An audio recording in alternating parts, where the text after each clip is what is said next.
Aduh, pulang kuliah banyak banget lagi tugas yang harus dikerjain. Mulai dari mana dulu ya enaknya? Oh iya, tadi kan dosenku abis ngasih rekomendasi film dokumenter di YouTube. Kata dia sih bagus ya. Coba dulu deh kita tonton. Siapa tahu kan jadi bahan kuis.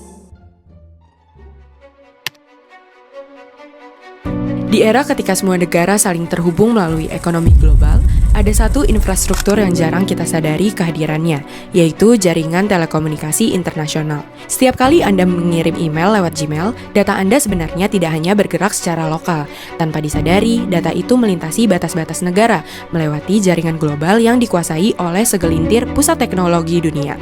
Inilah yang disebut Transborder Data Flow, arus data lintas negara yang kini menjadi tulang punggung ekonomi digital. Oh ya jelas, itu kan semua data kita berarti kan di Gmail itu memang disimpan dan diproses di server-server mereka yang kebanyakan ada di luar negeri. Jadi ya dari sisi teknis ya memang itu efisien banget. Tapi kalau dilihat dari sisi politik, ini soal kendali karena artinya kita sepenuhnya bergantung pada pihak asing untuk urusan informasi kita sendiri. Pertanyaannya, apakah internet benar-benar mampu mendemokratisasi kekuasaan atas informasi?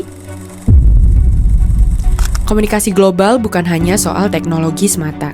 Di balik layar ada kebijakan negara, kepentingan politik, dan kekuatan pasar yang membentuk jalannya. Ketika negara mulai membuka pintu melalui liberalisasi dan privatisasi, harapan besar pun muncul, yaitu komunikasi yang lebih terbuka dan merata. Namun kenyataannya, perubahan itu tidak selalu seimbang. Kita lihat Telkomsel sebagai contoh. Awalnya lahir dari kerjasama antara BUMN dan investor asing.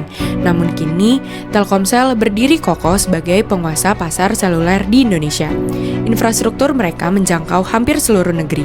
Modalnya besar, posisinya pun kuat, tapi di balik keberhasilan itu ada pun konsekuensinya. Kalau kita lihat tren di industri telekomunikasi saat ini, pasar memang udah dibuka ya, tapi pada akhirnya ya hanya pemain-pemain besar yang mampu bertahan. Bolt misalnya dia harus gulung tikar, Axis pun harus merger kan biar bisa terus bersaing. Hari ini pun ya konsumen di Indonesia pada akhirnya cuma punya 3 pilihan besar lah. Buat saya ini bukan cuma soal kompetisi bisnis ya, tapi soal kendali gitu. Siapa yang pegang pasar, dia yang bisa nentuin harga, inovasi, sampai masa depan komunikasi digital kita. Pernahkah Anda bertanya, mengapa isu-isu tertentu mendominasi layar kita? Karena media tidak sekedar menyampaikan informasi. Mereka membentuk prioritas, menentukan isu mana yang layak mendapatkan perhatian publik dan mana yang tidak. Kalau kita lihat kampanye pemilu kemarin ya, itu strategi agenda settingnya itu terasa banget. Isu-isu soal HAM ataupun demokrasi itu bahkan nyaris tenggelam. Tapi yang ramai malah tentang gemoy, joget gitu ya. Saya sering bilang sih ke mahasiswa bahwa media itu nggak ngasih tahu apa yang kita harus pikirkan, tapi mereka bantu nentuin apa yang perlu dipikirkan. Tantangannya, apakah kita siap berpikir kritis di tengah arus informasi yang begitu deras? Pernahkah kamu upload konten di TikTok, lalu mendadak di take down karena dianggap melanggar aturan komunitas? Hari ini, alur berita dan informasi tak hanya dikuasai negara. Perusahaan teknologi global seperti TikTok, YouTube, sampai Meta ikut menentukan narasi apa yang muncul dan apa yang harus hilang dari ruang publik. Pas saya masih kerja di TikTok sih saya mulai nyadar gitu ya, ada banyak hal yang nggak kelihatan dari luar, kayak ribuan konten masuk setiap harinya, dan ya algoritma juga bisa dibilang punya peran besar. Dia nentuin mana konten yang bakal muncul di beranda orang dan mana yang pelan-pelan menghilang. Dan di permukaan sih itu semua itu jadi buat alasan keamanan, kenyamanan pengguna, tapi lama-lama saya ngerasa wah ini ada kuasa lain sih yang lebih besar.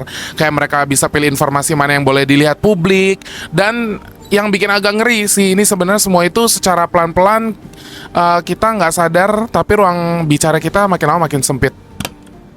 Bagus sih dokumenternya. Tapi ngomong-ngomong TikTok, jadi pengen scroll TikTok deh. Refreshing dulu kali ya. Udah saatnya brain detox.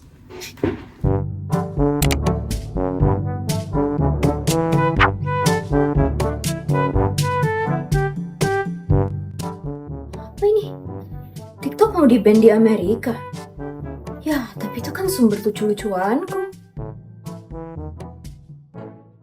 Halo Halo Global Friends, hari ini kita akan bahas kenapa sih banyak yang panik TikTok mau di-ban. Let's go! Pertama, Global Friends harus tahu nih kalau struktur jaringan internet global itu sesungguhnya tidak netral. Negara-negara barat, terutama Amerika, ada di posisi pusat. Artinya, arah informasi, tren, sampai gaya bercanda seringkali datang dari satu titik dominan, yaitu negara Amerika. Jadi, buat yang belum tahu, TikTok memang terancam diblokir di Amerika, tapi reaksi warganet tuh luar biasa panik. Kenapa? Karena selama ini TikTok menjadi panggung budaya global, yang pusatnya ya Amerika. Fenomena ini disebut Americanization of humor. Jadi dari fenomena yang lebih besar lagi yaitu konvergensi budaya, di mana internet membuat budaya-budaya di dunia saling bercampur dan semakin mirip, tapi sayangnya menjadi tidak setara. Jadi ketika Donald Trump mengancam mau nge-ban TikTok, ya orang-orang takutkan itu bukan cuma hanya hilangnya aplikasi, tapi malah hilangnya humor Amerika yang sudah menjadi humor global. Tunggu. Itu bukannya suara narator dokumenter tadi ya? Ini orang yang sama.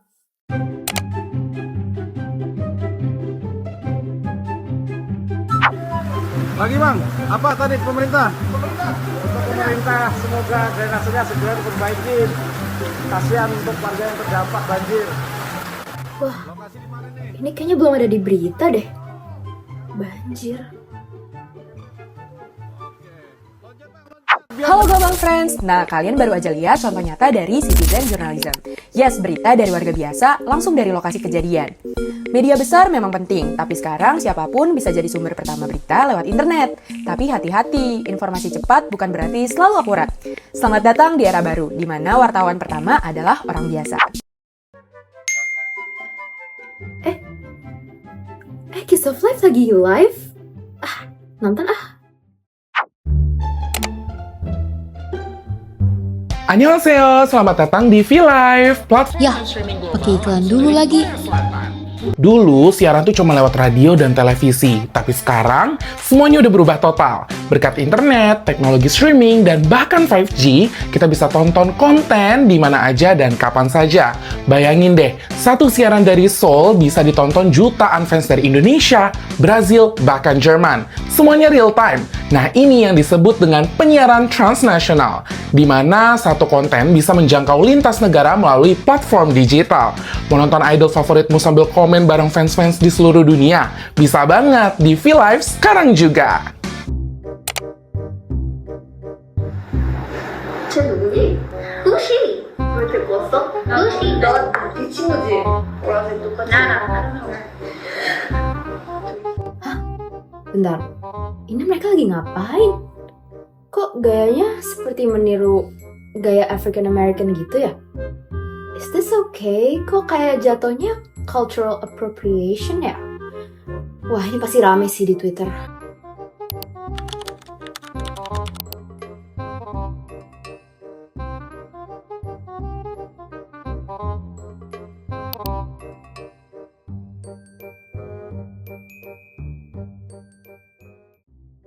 Jadi gini, aku belajar bahwa dalam dunia iklan dan PR global, perusahaan dan brand memang harus menyesuaikan diri dengan budaya lokal. Tapi seringkali, niat buat kelihatan global malah bikin mereka terjebak di ketidaksensitifan budaya. Ini yang disebut dengan cultural insensitivity. Ketika seseorang atau brand mengambil elemen budaya lain, tapi tanpa paham konteks atau tanpa rasa hormat, seperti kasus tadi. Mereka memakai tema hip-hop, tapi justru jatuhnya kayak stereotip dan karikatur budaya kulit hitam. Makanya muncul gelombang reaksi dari fans mereka. Dan akhirnya, ya mereka melakukan damage control melalui PR. Inilah bentuk public relations di era global. Bukan hanya tentang menjaga citra, tapi juga soal merespons krisis reputasi lintas budaya. Apalagi di era media sosial saat ini, satu kesalahan bisa langsung viral sedunia. Kelihatannya sepele ya, tapi praktik iklan dan PR global itu emang rumit. Harus bisa paham konteks budaya, bukan cuma jual citra doang. Bunda ngechat. Sebentar ya.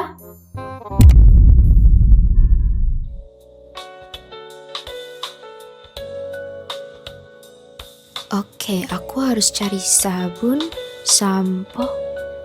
Hah? Bentar. Sampo Timnas. Oh, ini yang dibilang dosenku waktu itu. Ternyata budaya juga bisa dikomunikasikan melalui media dan produk. Gak selalu lewat hal besar kayak film atau berita, tapi juga dari hal-hal kecil kayak ini. Namanya banal nationalism. Simbol-simbol seperti bendera, atlet, atau jargon nasional disisipin terus secara diam-diam. Gak kelihatan maksa, tapi lama-lama menempel di kepala kita. Loh, Miskom Globe?